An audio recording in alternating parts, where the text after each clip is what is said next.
जय श्री कृष्णा। राधे राधे दोस्तों।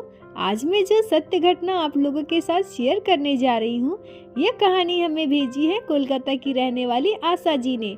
आशा जी कहती हैं कि हम दो बहनें हैं। दोनों बहनें हमेशा साथ साथ बड़े हुए हैं। दोनों की पसंद नापसंद बहुत सारी चीजें बहुत हद तक काफी मिलती है। बड़े होने के बाद हम लोगों की शादी कोलकाता में ही हुई। अब हमारा मायका और ससुराल भी कोलकाता में है और हम दोनों बहनें भी कोलकाता में रहते हैं। शादी से पहले हम दोनों बहनों की रुचि पूजा पाठ में नहीं थी, क्योंकि हम लोग हमेशा बाहर रहे हैं। पढ़ाई के सिलसिले में हमेशा ही हम लोगों का बाहर रहना है। पर हाँ, मेरी माँ पूजा पाठ किया करती हैं। जब भी घर आते थे तो पूजा का माहौल होता था, परंतु हम बहनों की कोई विशेष रुचि नहीं थी। शादी के बाद जब मैं अपने ससुराल आई तो मैंने देखा कि मेरी सासू माँ पूजा पाठ किया करती है। हमारे घर में पूजा पाठ का विशेष महत्व था। हमारे ससुराल में राधा कृष्ण और लड्डू गोपाल की सेवा होती है।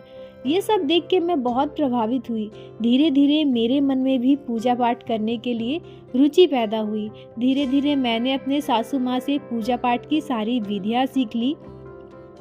पूजा पाठ की सारी विधियाँ सीखने के बाद मैं लड्डू गोपाल की पूजा कैसे करें, कैसी उनकी सेवा होती है, ये सारी चीज़ें मैंने धीरे धीरे अपने माँ जी से सीखा और मैंने मन में निश्चय किया कि अब मैं लड्डू गोपाल की सेवा खुद लूँगी और मैं पूजा किया करूँगी। इस तरह मैं लड्डू गोपाल की सेवा करने लगी। यह बात मेरी दीदी से फ़ोन से हमेशा होती थी। हम बहनों में फ़ोन पे हर एक बात शेयर होती थी। मैंने बताया कि दीदी ऐसी ऐसी बात है, मैं लड्डू गोपाल की सेवा करने लगी हूँ।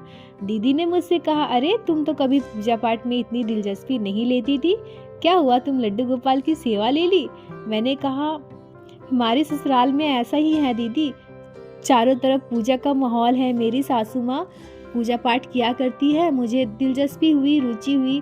शायद लड्डू गोपाल की भी यही कृपा थी, यही इच्छा थी, मैं भी लड्डू गोपाल की सेवा करने लगी हूँ। मेरी दीदी को भी मन में हुआ। उन्होंने कहा कि मैं भी लड्डू गोपाल की सेवा करना चाहती हूँ, मैं भी लड्डू गोपाल को अपने घर लेके आऊँगी। उस समय मेरे मन में एक ही बात आई जो मैं अपने दीदी को बोली कि दीदी तुम तो नौकरी करती हो ना, तुम तो जॉब पे बाहर जाओगी, तो लड्डू गोपाल की सेवा कौन करेगा? दीदी ने कहा कि अरे मेरी सासू माँ भी बहुत अच्छी हैं, वो भी पूजा पाठ किया करती हैं। जब मैं घर पे होंगी तो मैं कर लिया करूँगी, जब मैं घर पे ना हूँ तो मेरी सासू माँ कर लेगी। इस तरह से हम दोनों कर लिया करेंगे। मैंने उनको कुछ भी नहीं कहा। मैंने कहा ठीक है, किसी का अगर मन हो तो बाधा देना भी सही नहीं है। एक दिन अचानक से दीदी का मुझे कॉल आया। दीदी मुझे कहती है कि मैं मार्केट में हूँ, मैं लड्डू गोपाल को खरीद के घर लेके जा रही हूँ, तो बताओ लड्डू गोपाल की पूजा में उन्हें घर ले जाने में क्या क्या विधियाँ हैं? मैंने दीदी से कहा कि ऐसी कोई खास विधि नहीं है, तुम लड्डू गोपाल को घर लेके जाओ, पंचामृत से स्नान करा लेना और कुछ कपड़े ले लो, लड्डू गोपाल को कपड़े धारण करवा के भोग लगा देना। दीदी मेरे कहे अनुसार लड्डू गोपाल को घर ले गई और उसी विधि विधान से पूजा स्टार्ट किया। इसी तरह से चलता रहा। अचानक दीदी के सासू माँ की तबीयत खराब हो गई। दीदी कहती है कि सासू माँ की तबीयत खराब होने के बाद उनके जीवन बहुत ही कठिन हो गया, क्योंकि उन्हें घर, ऑफिस और अपने सासू माँ की सेवा के साथ साथ लड्डू गोपाल की भी करने लगी। यही सब बात से दीदी ने एक दिन निश्चय किया कि वो लड्डू गोपाल को गंगा में प्रवाहित कर देगी।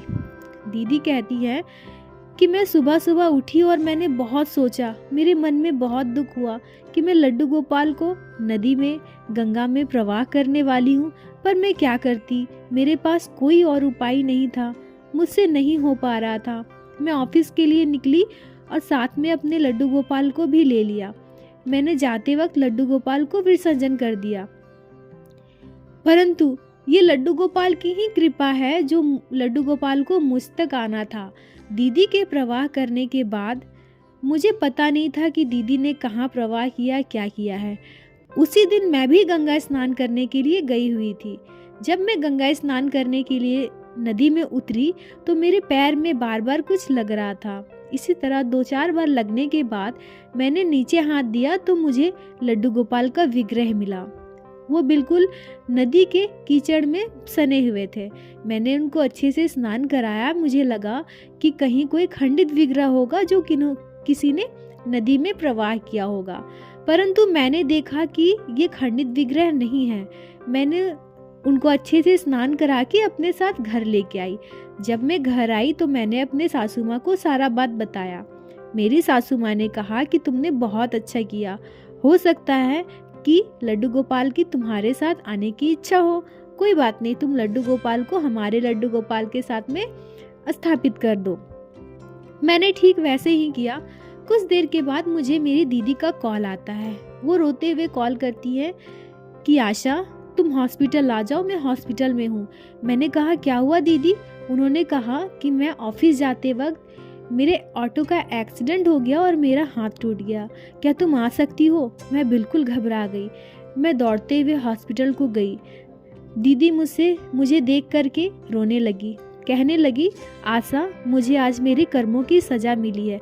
मैंने कहा क्या हुआ दीदी? उन्होंने कहा कि मैंने आज लड्डू गोपाल को गंगा में विसर्जन कर दिया है। मैंने कहा क्या आज तुमने लड्डू गोपाल को विसर्जन किया? कब किया? वो बोलने लगी कि ऑफिस जाते टाइम मैंने लड्डू गोपाल को विसर्जन कर दिया। मैंने कहा कि तब तुम मुझे क्यों नहीं मिली? मैं भी तो आज गंगा स्नान करने गई थी।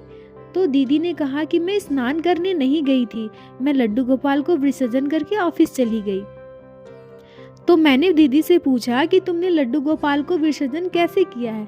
क्या तुमने लड्डू गोपाल के विग्रह को फेंक दिया, ये सामने रखाई? तो दीदी ने कहा कि नहीं, मैंने फेंका नहीं है, मैं पानी में उतरी और वहीं नज़दीक में मैंने लड्डू गोपाल को प्रवाह कर दिया। तो मैंने कहा कि दीदी तुम चिंता मत करो, तुम्हारे लड्डू गोपाल मेरे पास है। दीदी सुन के ये बात चौंक गई और कहने लगी क्या मेरे लड्डू गोपाल तुम्हारे पास? मैंने कहा हाँ दीदी, शायद लड्डू गोपाल की ही ये कृपा है। आज मैं गंगा स्नान करने गई थी, मेरे पैर में बार बार लग रहे थे, तो मैंने उठा के देखा तो लड्डू गोपाल है। दीदी ने कहा कि ये मेरे कर्मों की ही सजा है जो मेरा हाथ टूट गया। देखो आज ही मैंने लड्डू गोपाल को प्रवाह किया और मेरा हाथ टूट गया। मैंने कहा दीदी ऐसा मत सोचो, ये तुम्हारे कोई और कर्म की सजा हो सकती है, परंतु भगवान कभी भी अपने भक्त को दुखी मत नहीं देख सकते। तुम लड्डू गोपाल के बारे में ऐसा ना सोचो। दीदी ने कहा ठीक है, जब मैं ठीक हो जाऊं और तुम मेरे घर आओ तो अपने लड्डू गोपाल को साथ लेके आना, मैं भी तो देखूं वो मेरे लड्डू गोपाल ही हैं। तो मैंने कहा दीदी अब वो तुम्हारे लड्डू गोपाल नहीं है, मैं उन्हें अपने घर लेके गई हूँ, वो खुद मेरे घर आना चाहे हैं तो वो मेरे लड्डू गोपाल है। दीदी हंसने लगी। 2-2.5 महीने के बाद मैं दीदी के घर गई और अपने लड्डू गोपाल को साथ लेके गई। दीदी तो देखते ही पहचान गई कि ये उन्हीं के लड्डू गोपाल है, पर इस बार उन्होंने जिद नहीं किया लड्डू गोपाल की सेवा लेने को। तो दोस्तों लड्डू गोपाल को जब जहाँ पहुँचना हो पहुँच ही जाते हैं, और ये बात कहना गलत है कि हमने लड्डू गोपाल की सेवा नहीं की तो इस तरह से ऐसे हुआ।